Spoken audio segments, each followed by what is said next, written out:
महात्मा ज्योतिबा फुले, इनका यह कहना था कि विदाउट एजुकेशन इस समाज का प्रोग्रेस नहीं हो सकता है, लेकिन अगर इस समाज का प्रोग्रेस हमें करना है तो फीमेल्स का एजुकेशन नेसेसरी है। और इसी विचार को आगे बढ़ाने के लिए उन्होंने ईयर 1848 में सावित्रीबाई फुले इनके साथ मिलकर भारत में पहली महिलाओं की स्कूल शुरू की थी।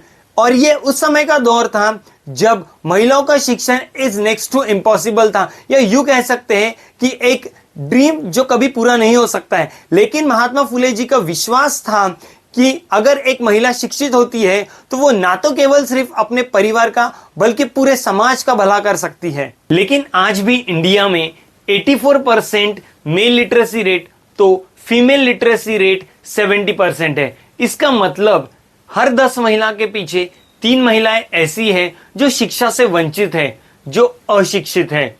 इसका सीधा सा मतलब है कि ये अंतर केवल नंबर का नहीं है, बल्कि ये हमारे अधिकार और हमारे हक और अवसर की कमी का जीता जागता सबूत है।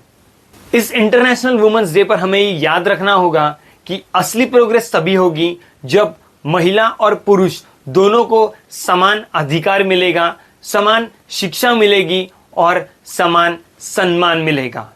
बाबा साहेब डॉक्टर भीमराव अंबेडकर जी का मानना था कि एक एजुकेटेड महिला ही एक एजुकेटेड समाज की नींव है, और इसीलिए उन्होंने लड़कियों के शिक्षा के लिए कानूनी अधिकार दिलवाया था। हिंदू कोड बिल के माध्यम से महिलाओं को संपत्ति का अधिकार, विवाह, पुनर्विवाह, इतना ही नहीं तो तलाक का सम्मानपूर्ण अधिकार दिलवाया था। महिलाओं के इक्वल वेजेस, मैटरनिटी लीव, इसी के साथ काम पर 8 घंटे का ही प्राधान्य देना, ये सारे कानून परम पूज्य डॉक्टर बाबा साहेब अम्बेडकर ने दिलवाए थे। दलित महिलाओं की कंडीशन सुधारने के लिए सोशल एंड कानूनी रिफॉर्म्स किए।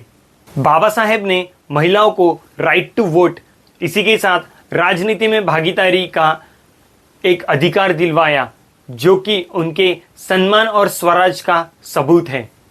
मराठी में एक म्हण है, एका स्त्रीचं दुखणं एका स्त्रीलाच कळतं, परंतु ते खऱ्या अर्थाने या महामानवाला कळालं। Thank you doctor Baba Saheb Ambedkar. स्त्रियों का सम्मान मतलब राज्य का सम्मान। छत्रपति शिवाजी महाराज ने हमेशा से ही स्त्रियों की इज्जत की है और उनकी सुरक्षिता को प्राथमिकता दी है। उनकी सेना को डायरेक्ट ऑर्डर्स थे, किसी भी महिला का अन्याय नहीं होना चाहिए, ना ही उसका अपमान होना चाहिए। उनके शासन में महिलाओं पर अत्याचार करने वालों पर स्ट्रांग पनिशमेंट दी जाती थी। छत्रपति शिवाजी महाराज ने राजमाता जिजाऊ से प्रेरणा ली और महिलाओं के योगदान को सर्वोपरि माना।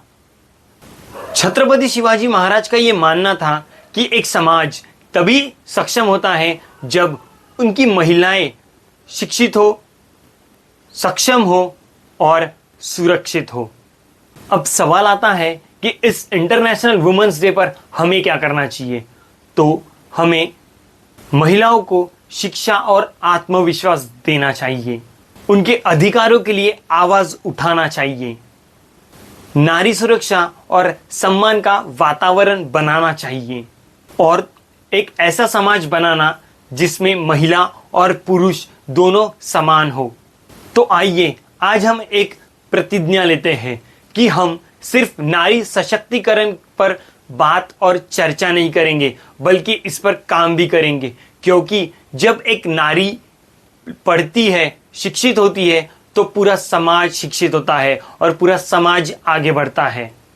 हमें कमेंट्स करके जरूर बताइए कि आप नारी सशक्तिकरण के लिए कौन से कदम उठाने वाले हैं, और इस वीडियो को जितना हो सके उतना ज़्यादा शेयर करिए,